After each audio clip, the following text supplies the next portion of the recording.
Hi, everyone. And so today, first off, I want to welcome Margaret Barrie. Hi, Margaret, and thank you so much for being here today. Hi, Tom. James, thank you so much. She's already named me something else already. There's going to be a great session, obviously. I'm sorry. That's fine, not a problem. I've been called worse, so it's all good. Okay. So today's session, we're talking about work-life balance. Is it actually achievable, and can we actually have it all? And our special guest today, Margaret, is she's an amazing lady that wears a lot of hats and a lot of different roles. And throughout most of her career, as both a psychologist and wellness coach, she helps high performing individuals overwhelmed with so many different hats to thrive in every single one of them and yes, have it all. So Margaret, thank you so much for being here today. And both of us is going to have a chat. And I'll be trying to make lots of notes and pull out some of that knowledge in there so that if I have as half as much energy of you when I get to your age, I'm going to die happy. That's my joy. That's my plan. Okay. So yeah, Margaret, tell us a little bit about yourself. Well, I think, one of the things that possibly drove me in life the way I have Mm, not been driven, but choose to drive. great. And that is that I come from a very large family and I was the only girl. Ooh, that's tough. It was when I was a child because, of course, I couldn't play rugby and I couldn't do several things that the boys could do. However, to be absolutely fair, as we all grew wiser and older, they became amongst my best champions. They were Mm, phenomenal. And I yes. say were because sadly, none of them is here. Mm, okay, okay. I'm so sorry to hear that, Margaret. And just going back to that, as you said, like you said, the only girl with so many brothers, right? That must have pissed you off sometimes when they told you you couldn't do stuff, right?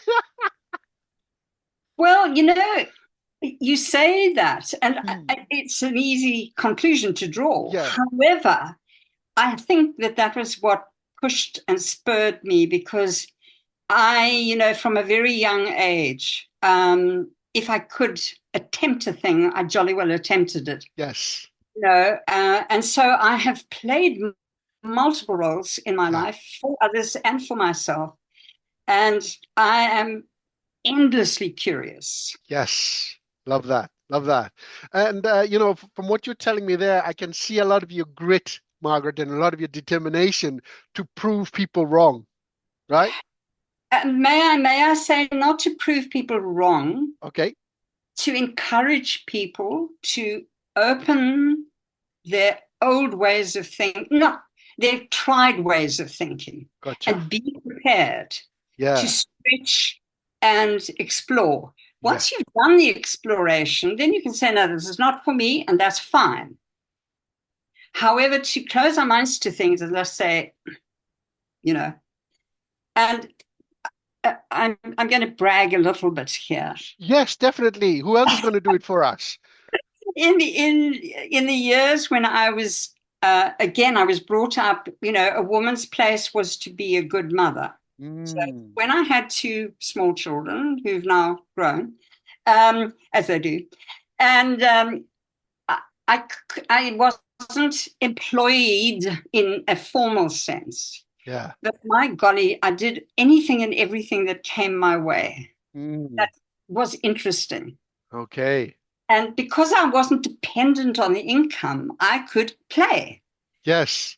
You know me well enough to know that play for me is an incredibly important concept in life. Most definitely. I completely agree with that.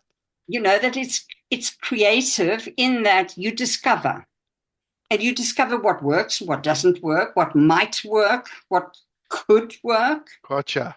But if we don't play and Mm. experiment, how do we know? Yes. Yes. So it's quite interesting, Margaret, because you talk about the word play, right? And it's funny, like because I talk a lot about the power of words. Okay, you talk about the word play, to trying new things. Yes. And I'm sure, but you met and worked with a lot of people that hate to fail, right? So how can we learn to play if we hate to fail? So the important thing is psychological safety. Mm, So when we feel safe to play, mm, we're obviously much more likely to play than when there is the sense of I'm under threat or I might make a mistake. And that psychological safety can be inbuilt, mm, something, the mottos that our parents or our elders shared with us in our formative years. So, for example, and I use my own example here, is that being told so often that I was just a girl yeah. and the tone of voice that was used. Ooh. And that's an important element in these things because I can say, James, or I can say, James. I'm already in trouble. It's all good. Yeah, the tone of voice as you put it and how you say things, right? Absolutely. And it is part of the thing that often we don't even consider Mm, is, I can reprimand somebody in a way that makes them feel shame, that makes them feel small and useless and all sorts of other negative things. Or I can say, there's something I'd like to just discuss with you. yeah, gotcha. And it becomes a conversation and not a reprimand. Right. So just from what you're telling me, Margaret, obviously communication and how we communicate makes a huge difference to the delivery and also the effectiveness of our message, right? How it's received. Yes. Yes. And it's all about how it's received because our purpose might be one way, but actually how we deliver it takes a whole of our different tangent altogether. Yes. And this is also layered, James, because again, part of what we grow up with in Mm, terms of beliefs and understanding about the world. So it took quite a lot of development within myself to get beyond the I'm just a girl. mm. To rewire that message in your brain, right? For Yeah, ourselves. Forget about anyone else. That's it's what got to everyone's be been for saying. me. Yes. And so that's, it is a profound internal shift. And oh, by the way, I've just started a new course. Woohoo! Congratulations. Right? Oh, Always learning, always curious, as you always. said, right? And this is about physical intelligence. That's what Mm. it's, referred to. And it really is how the way in which we use our bodies can Yes. alter what is going on internally in the Yes. biochemistry. Love that. Yes. The using our body, as you said there, to impact how we feel, right? Yeah. But our posture as well. When you get down here and we slouched and we're looking like this, well, that doesn't person look very confident as well. As you're speaking and they're talking and how they communicate, right? So yes, I love that subject and I find it very interesting as well.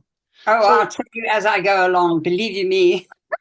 indeed, indeed. So, Margaret, I think, one of the challenges when I speak to a lot of candidates is, some of so there's different camps of candidates. Some candidates obviously out of work, okay, and they might be the main breadwinner for the family and everything, and so they're super frustrated with the situation.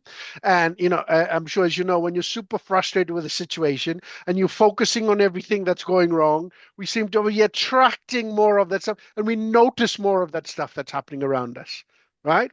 Yes. In terms of the people that you've worked with in the past, whether as a psychologist or as a wellness person, have you come across a couple of those types of people? And it might not just be career, right? So on the flip side, it might be someone doing well in the career or feeling terrible because they're not spending enough time with the kids or vice versa and all these types of things, okay?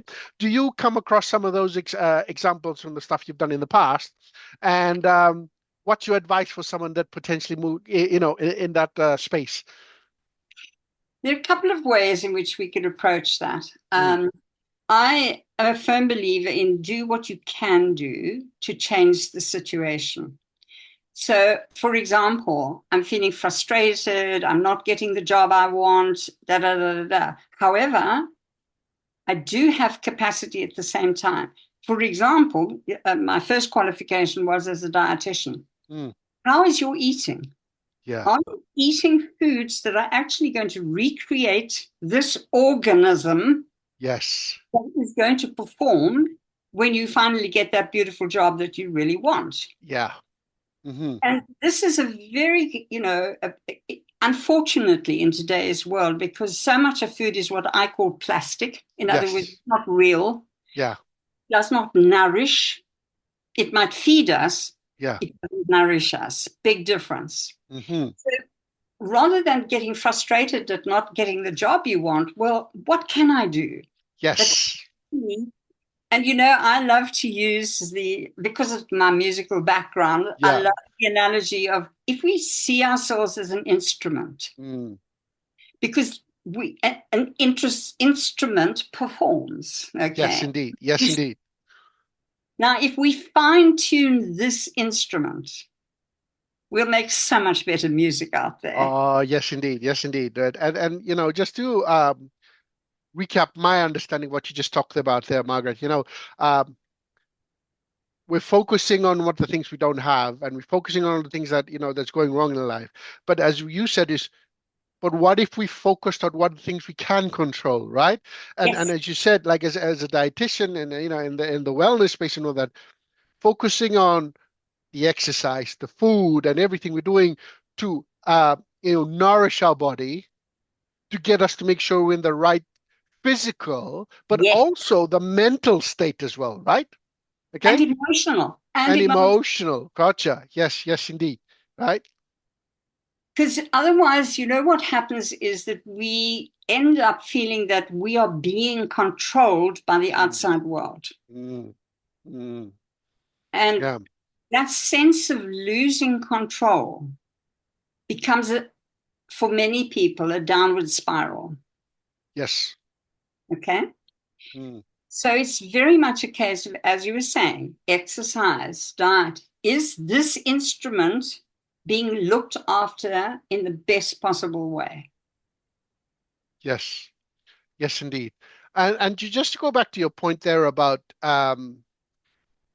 you talked about people losing control of the situation, everything about them around them, Margaret. Ma- Would you say, I'm asking questions because I'm curious.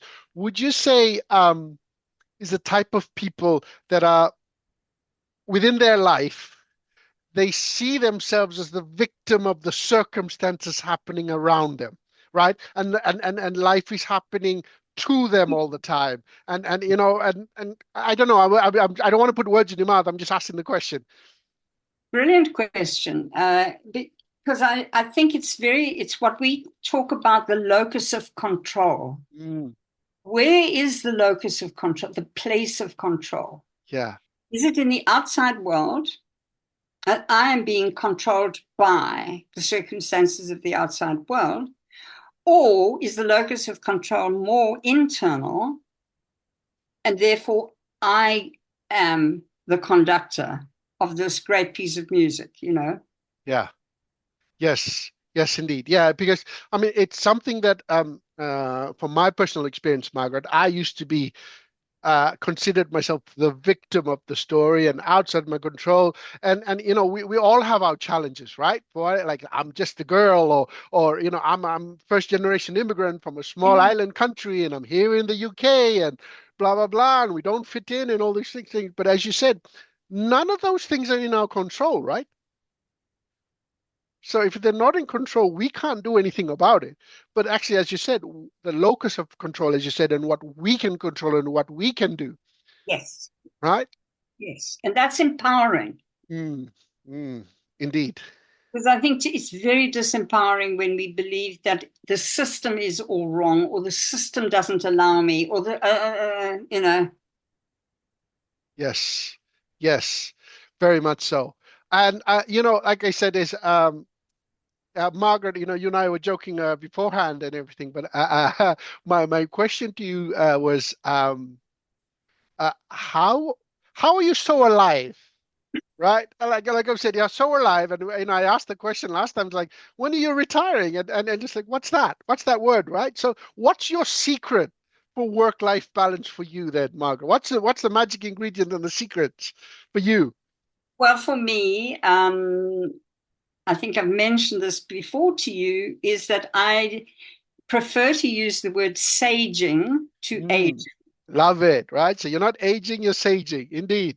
And for all of us, so the longer we have on this planet, the more we can gather information, the more we can be there for other people, the more, our wisdom, Yeah. rather than all the bad things that has happened, but what is the wisdom that we can actually share? And I don't mean this from an arrogant sort of, hey, look at me, aren't I wonderful? It's just one becomes almost a placard, I think, for the fact that you can age if you wish. It's your choice. Yes. However, Yes. the more we stay engaged, the more we learn, the more we help others be there, let others help us, in the ways that we can't, the more we stay engaged Mm. and alive. And alive, right? That's alive, right? It's interesting because I'm like, so I'm taking notes because this is the lessons I need to make sure I incorporate into my life as I get older and hopefully a little bit wise as well, right? But just recapping a couple of things you said there. It's just to stay engaged, to help others, to make a difference, make an impact, right? But always be learning and always be curious as well as a couple of things there, right? Especially Yeah, as we get older as well. Yeah. So, people talk about retiring, and I'm in your camp, Margaret. I love what I do, and I'm yeah, never going to retire, right? Why would you retire? I mean, this is what I'm supposed to do, and this is my purpose. But also, you talk about your love of music, okay? yeah. And following your passions, I'm assuming, right? And going that. Now, look at your smile as you talk about this, and you're doing that. I love that. And um, so much stuff there. I'm still processing, as you know, what we talked about there, Margaret.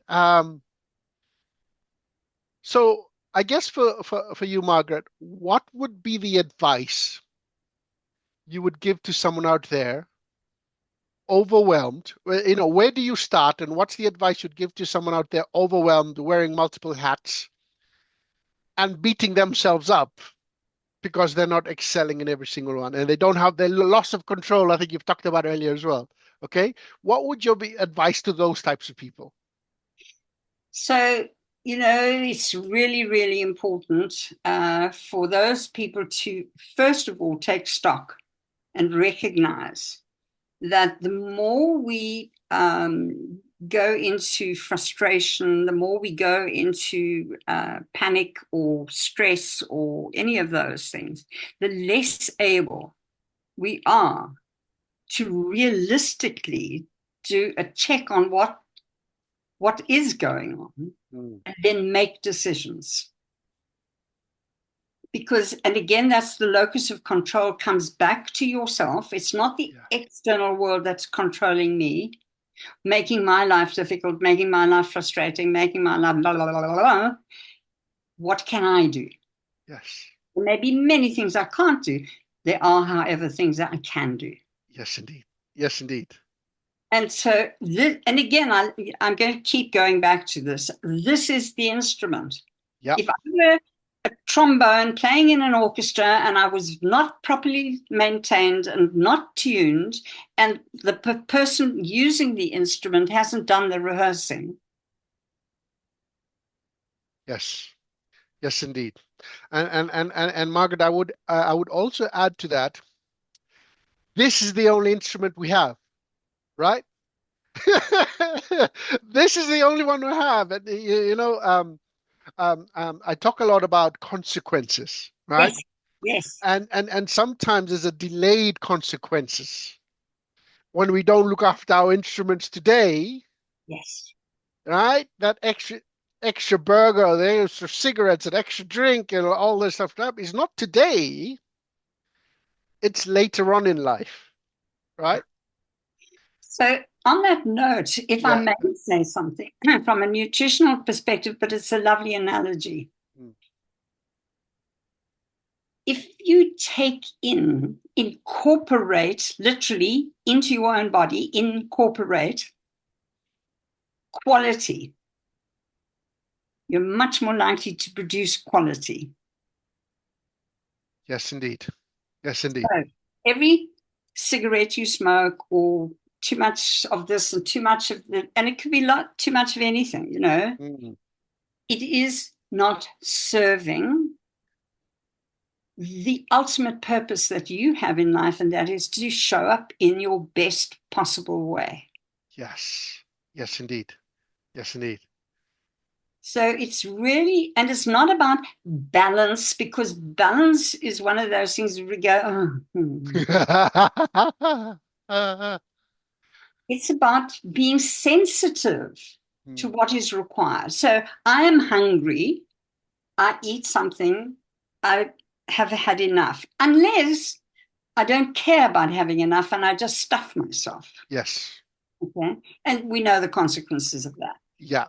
So it's so much about being sensitive to what's going on, Yes.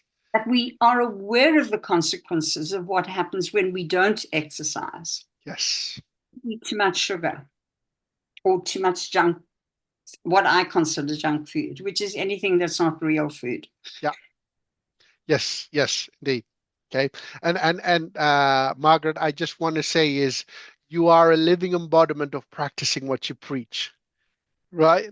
Because I've said to you before, and I've said again, like if I have half as much energy, if and when I get to your age, I'll die happy. I'll die, like I said, it's like that because it's not about just, I talk to people, people worry, obviously for a lot of us, we have the fear of dying, right? And not being here anymore. But like it's not just about, you shouldn't worry about the dying. It should be the quality of the life we live while we're still here, right? Absolutely. And whether Absolutely. it's a career, about being a parent, a brother, sister, whatever the different roles you have, it's not about those roles, but the quality of those roles and looking after themselves. And like I said, our diet is one aspect of it, but a huge aspect of everything else or everything else we want to do as well. Absolutely. And if I may say, one Mm. of the things that I encourage people to reflect on in terms of where they're going in life. Are they going because they're running towards something, or are they going because they're running away from something? Yes, indeed. Yes, indeed. And that's quite a subtle, it sounds quite simplistic. Yet, if you reflect on it, if I'm going to work myself to the death because I'm terrified of being bankrupt, Yeah. it's very different from I'm going to work because I love what I do and I love engaging with people. I love being there to help them. Yes. Yes. And I would also say that um, that energy and that intention that you talk about, right? When we love doing something, we're more likely to get better at it, right? We're more likely to play and try different things out, right? So for me, it's when I focus about careers and fulfilling careers, it's about chasing the things that chasing our passions, whatever that may be, right? Yeah, And then not just in the career, but like the things you do on the side, like the singing, the music, the community, whatever it is that's, we're all unique and we're all different. So there's no one size fits all in everything we do, right? absolutely. Absolutely. And I notice that I'm saying yes, but I'm shaking my head and I'm shaking, That's right. We got it. We got it. but I'm shaking my head in a sense to say, well, yes, however, be aware. Be aware. There is no one size fits all. Even, in in the various professions that I've played a role in and so on, I'm not the best instrument for everybody. Yes. Yes, indeed. However, and I will say this, that what finally made me decide that I was no longer going to continue as a psychologist, was the idea that somebody walked into my room and told me what to do. And I thought, I think I've done enough of this. Okay. And I Gotcha. moved on. I moved on to my coaching, Yes. exploration. And so, Margaret, what I would add to that from what you're telling me as well is uh, uh, we can fall into something we love, but there also potentially a shelf life we fall out of it and we want to do something else. Yes, Right? And that's okay too, right? Because we're complex human beings. It's not just black and white and stuff. There's all different shades of gray in the things that we like and don't like, and everything's not a shelf life. And it's okay to want to do something different. That's part of the journey. That's part of the learning. That's part of the curiosity. It's part of where the enthusiasm, the passion, and the energy comes from as well, right? absolutely. Brilliant. Absolutely.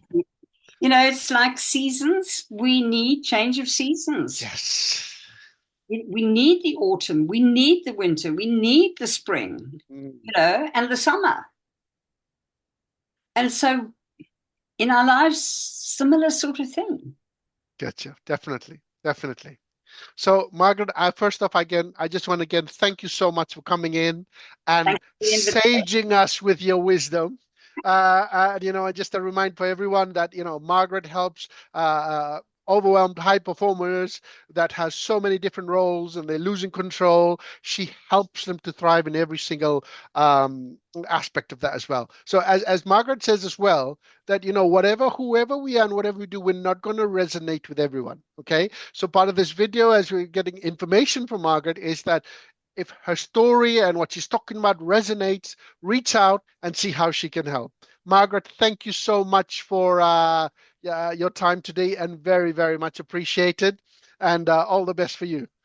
Thank you so much, James. And I really appreciate the invitation. You're very welcome. It's very much a pleasure and a privilege. Thank you. Bye Thank bye. you. Bye.